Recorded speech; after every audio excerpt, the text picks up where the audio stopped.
Hello, everybody. As most of you know, many marriages in India are broken because of the unnecessary, unsolicited, and unchecked interference of father in law, mother in law, sister in law, brother in law, uncle in law, auntie in law into the sacred covenant that is between a man and a woman called the sacrament of marriage. For me, the most annoying thing is that it even happens in Christian families in India. So I wanted to take this opportunity to discuss and analyze with all of you what could be the cause for this tragedy. Cause number one. In India, even Christians embrace this idea that marriage is a union of two families. Really? Where does the Catholic Church or the scripture teach us that marriage is a union of two families? In fact, on the contrary, the scripture in Ephesians chapter 5 verses 31 says, "For this reason, a man will leave his father and mother and be united to his wife, and the two will become one flesh." The Catechism of the Catholic Church says, "The matrimonial covenant by which a man and a woman establish between themselves a partnership of the whole of life is by its nature ordered toward the good of the spouses and the procreation and education of offspring.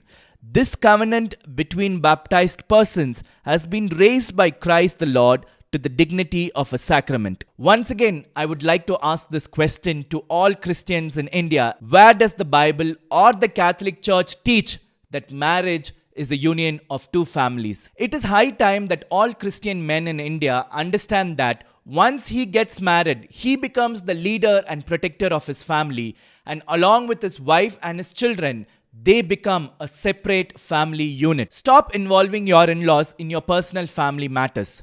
They have no role to play in your marriage, nor do they have any right to interfere. Cause number two, the wrong understanding of the commandment, honor your father and your mother. Many Christians in India misconstrue honoring your parents to mean that they have to listen to their parents in everything, obey them in everything, please them in everything, and stay with them until they pass away. The most shocking reality is that even full-grown adult men who are married, who have wife and children, think this way. That's really crazy, isn't it? The Catechism of the Catholic Church says, "Children, obey your parents in everything, for this pleases the Lord." As they grow up, children should continue to respect their parents.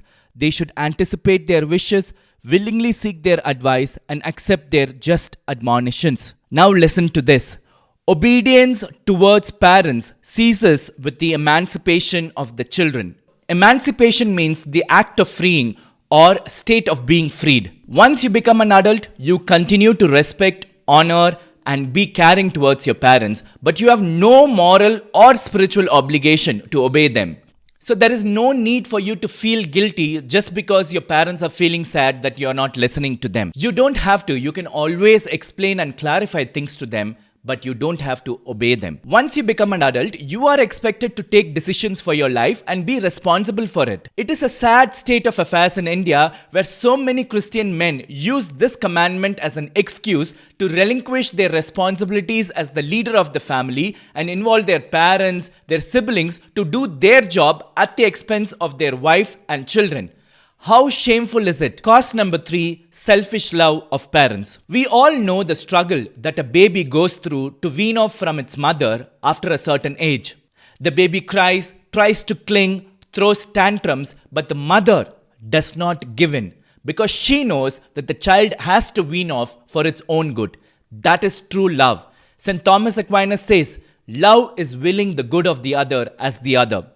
Now, in the same way, after the marriages of their respective children, parents go through the same struggle to wean off from their children. The weaning off process emotionally drains them, physically weakens them, and dismantles the support system that they had for so long. Unfortunately, some parents don't want to go through this painful process. Instead of that, they begin to start throwing their own tantrums. Some parents subtly and emotionally blackmail their children to stay with them so that they don't feel lonely. Some parents start interfering in their children's marriage so that they can feel acknowledged, and some go to the extent of pressurizing their children to obey them in everything so that they can feel respected. In this case, the parent is not willing the good of the child. There is no love there. It is only selfishness, possessiveness, and immaturity. So my advice to you is, as your mother did not give in, keeping your good in mind, So should you not give in, keeping your parents good in mind.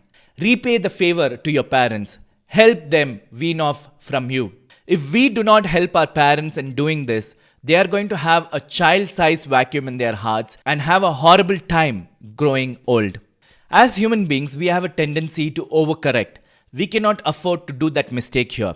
Now that you know that your parents and siblings do not have a role to play in your marriage, does not mean that you disrespect them, dishonor them, and be rude to them. The Catholic way is always both and. You both keep them out of your marriage and maintain a good relationship with them. So that's the Catholic way. Meet you in the next video. God bless you.